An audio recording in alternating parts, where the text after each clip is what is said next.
ಸ್ನೇಹಿತರೆ ನಮಸ್ಕಾರ. ಈ ಫೋಟೋದಲ್ಲಿ ನೋಡುತ್ತಿರುವ ವಾಚ್ ಸಾಮಾನ್ಯ ವಾಚ್ ಅಲ್ಲ.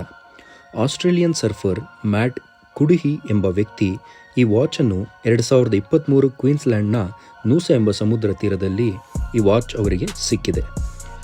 ಈ ವಾಚ್ ರೋಲೆಕ್ಸ್ನ ವಿಂಟೇಜ್ ಸಬ್ಮರೀನ್ ವಾಚ್ ಆಗಿದ್ದು, ಇವರಿಗೆ ಸಿಕ್ಕ ನಂತರ ಸೋಷಿಯಲ್ ಮೀಡಿಯಾದಲ್ಲಿ ಪೋಸ್ಟ್ ಮಾಡಿದ್ದಾರೆ.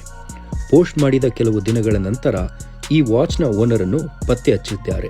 ಈ ವಾಚ್ನ ಓನರ್ ರಿಕ್ ಔಟ್ರಿಮ್ ಆಗಿದ್ದು, ಈ ವಾಚನ್ನು 2019ರಲ್ಲಿ ಕಳೆದುಕೊಂಡಿದ್ದರು.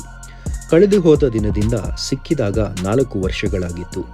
ಈ ವಾಚ್ ಕೆಡದೆ ಸತತವಾಗಿ ಕಳೆದ 4 ವರ್ಷಗಳು ಸಮುದ್ರದ ನೀರಿನಲ್ಲಿಯೂ ಕಾರ್ಯನಿರ್ವಹಿಸಿದ್ದು ದೊಡ್ಡ ಆಶ್ಚರ್ಯ ಮೂಡಿಸಿತು. ಸದ್ಯಕ್ಕೆ ಇದು ಸೋಷಿಯಲ್ ಮೀಡಿಯಾದಲ್ಲಿ ವೈರಲ್ ಆಗುತ್ತಿದೆ.